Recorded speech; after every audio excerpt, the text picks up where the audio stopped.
Hello everyone, welcome back to the Enterprise Data, BI and AI Architecture series. In the previous episode, we discussed data processing engines. We understood how Spark, SQL, pipelines and orchestration help move data from bronze to silver to gold. Spark gives scale, SQL gives structure, pipelines give automation and orchestration gives control. Now once data is processed and prepared, the next architecture question becomes very important. Where should this data be served from? Should we use a lakehouse? Should we use a data warehouse? Should both exist together? This is one of the most common discussions in modern enterprise data architecture. But we should not treat it as a trend-based debate. The real question is not which one is more modern. The real question is which one fits the business need, data type, workload, governance model, team skills, cost and future roadmap. So in this episode, let us understand lakehouse versus data warehouse in a practical and balanced way.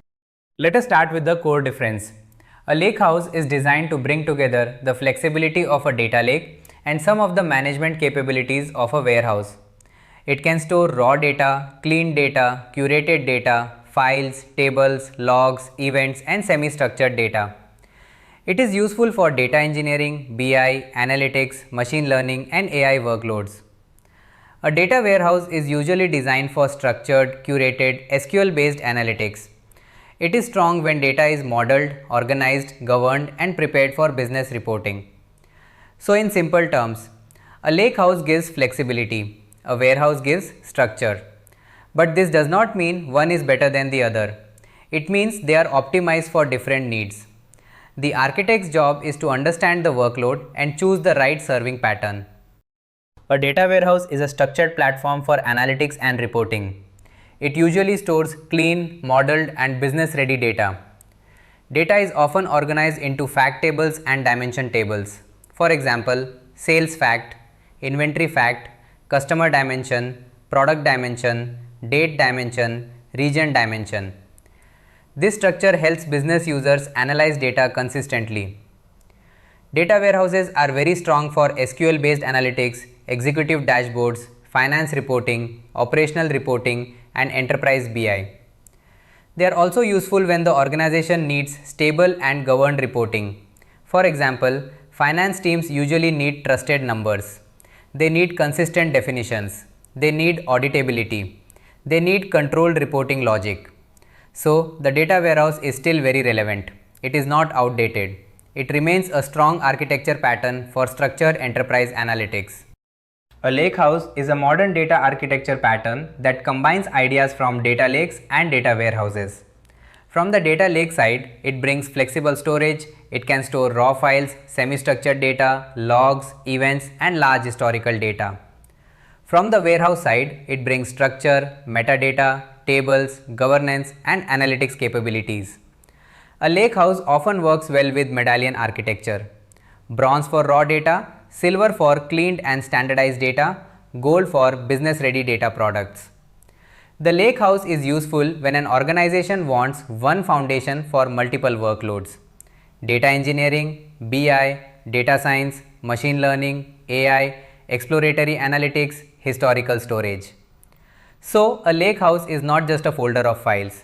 A well-designed lakehouse is a governed, layered, and reusable data foundation. Let us understand where a data warehouse is strong. First, structured reporting. When data is modeled into facts and dimensions, reporting becomes easier and more consistent. Second, SQL analytics. Many enterprise teams already have strong SQL skills, so warehouse adoption is often easier. Third, BI performance. Warehouses are commonly optimized for analytical queries, aggregations, and reporting workloads. Fourth, governance. Because warehouse data is usually curated and structured, it can be easier to certify for official reporting. This is why warehouses are common for finance reports, executive dashboards, standardized KPIs, regulatory reporting, and operational BI. A good warehouse gives business users confidence. They know the data is structured. They know the logic is controlled. They know the reporting layer is stable. That trust is very important in enterprise analytics. Now let us understand where a lakehouse is strong. First, raw data retention. A lakehouse can preserve raw data for audit, reprocessing, troubleshooting, and future use cases. Second, large-scale processing. Lakehouses work well with distributed processing engines like Spark. Third, semi-structured and file-based data.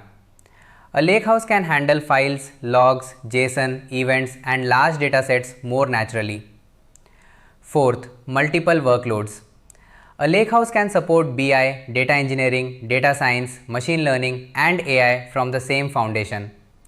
This flexibility is important because organizations no longer need data only for reports. They also want forecasting, recommendations, anomaly detection, AI assistants, and advanced analytics. A lakehouse gives a strong foundation for those evolving needs.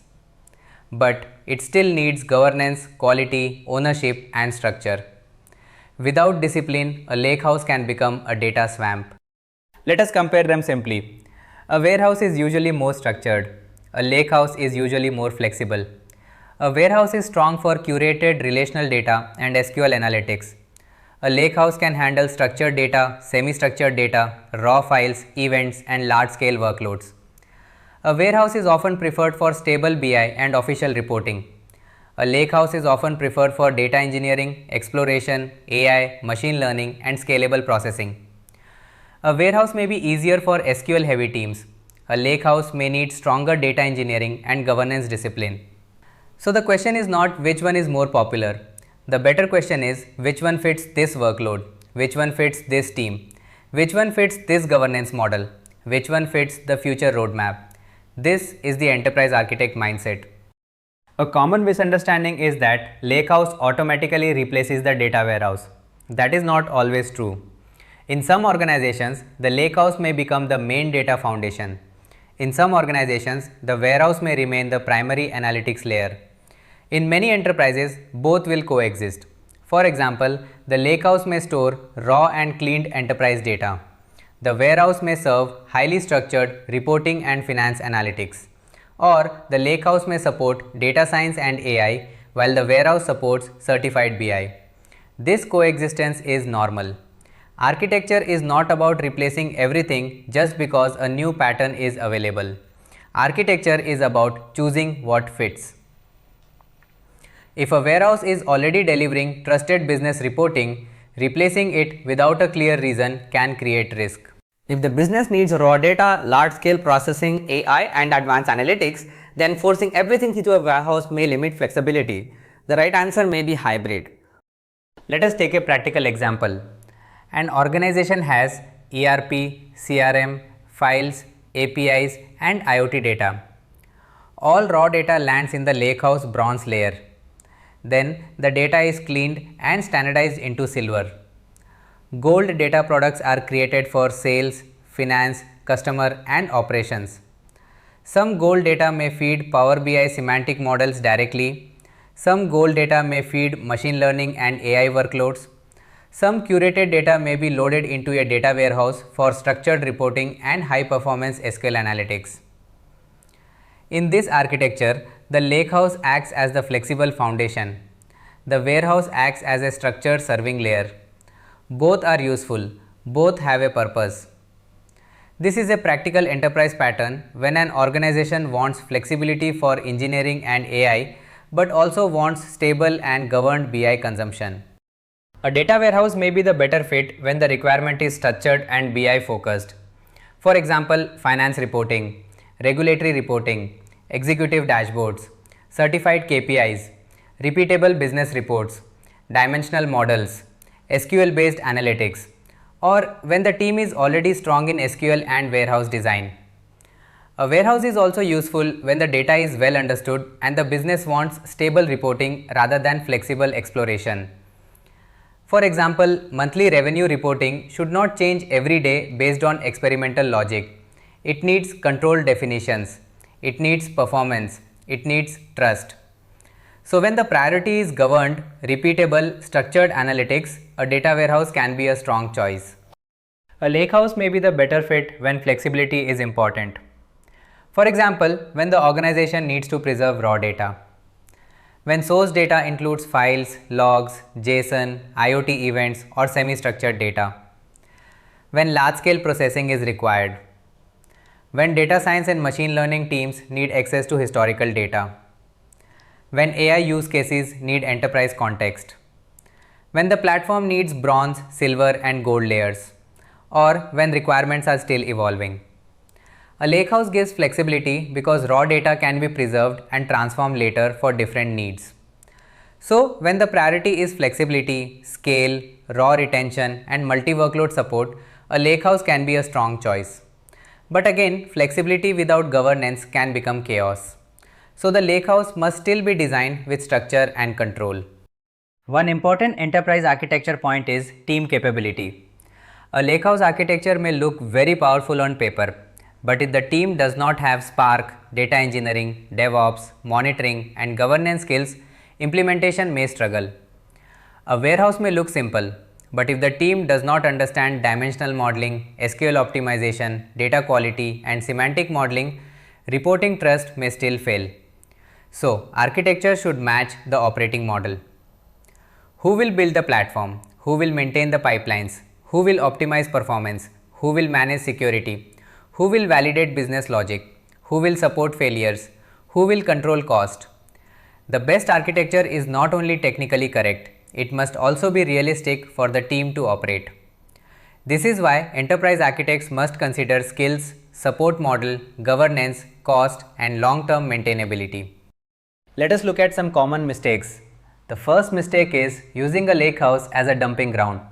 If data is only copied into folders without structure, quality, ownership, and governance, it becomes a data swamp. The second mistake is forcing every raw or semi-structured data requirement into a warehouse. This can reduce flexibility and increase complexity. The third mistake is assuming lakehouse automatically means better architecture. Without governance, a lakehouse can fail. The fourth mistake is assuming warehouse automatically means trusted data. Without quality, ownership, and semantic definitions, a warehouse can also fail. The fifth mistake is ignoring the semantic layer. Whether data comes from lakehouse or warehouse, business users still need consistent metrics and definitions. The sixth mistake is ignoring team skills and support readiness. A good platform decision must be realistic, not just impressive. Before choosing lakehouse, warehouse, or hybrid architecture, use a simple decision framework. First, data type. Is the data mostly structured or does it include files, logs, events, and semi-structured data? Second, consumption pattern. Is the main use case BI reporting, data science, AI, applications, or all of them? Third, latency and performance. Does the business need daily reporting, near real-time monitoring, or high-performance analytical queries? Fourth, governance. Do we need certified reporting, lineage, privacy controls, and quality rules? Fifth, team skills. Is the team stronger in SQL, Spark, data engineering, BI modeling, or platform operations? Sixth, future roadmap. Is the organization only building reports or is it also moving toward AI, machine learning, and enterprise intelligence? Based on these answers, the architecture may be warehouse first, lakehouse first, or hybrid. From an enterprise architect point of view, we should avoid platform loyalty. We should not say lakehouse is always better. We should not say warehouse is always better. We should not say modern means replacing everything. A good architect looks at the full context. What is the business goal? What data do we have? What is the current platform maturity? What governance is required? What is the cost model? What skills are available? What needs to be delivered quickly? What should scale for the future? Architecture is about fit. Sometimes the answer is a warehouse. Sometimes the answer is a lakehouse. Sometimes the answer is both. The value of an architect is not in promoting one technology. The value is in designing a platform the business can trust, use, operate, and grow. Let us close with the key takeaway. Lakehouse and data warehouse are not enemies. They are architecture patterns with different strengths. A data warehouse gives structure, SQL analytics, performance, and BI readiness. A lakehouse gives flexibility, raw data retention, scalable processing, and support for BI, AI, data science, and advanced analytics. In many enterprises, both can work together. The lakehouse can provide the flexible foundation, The warehouse can provide the structured serving layer, or the lakehouse itself may serve BI directly when the platform and team are ready. The right answer depends on business requirement, data type, governance need, performance expectation, team skill, cost, and future roadmap. In the previous episode, we discussed the engines that process data. In this episode, we discussed where processed data can be served from. In the next episode, we will move closer to the business consumption layer. Whether data comes from a lakehouse or a warehouse, business users still need trusted meaning. They need metrics, definitions, relationships, and security. That is why the next episode is about enterprise semantic layer fundamentals. Thank you for watching, and I will see you in the next episode.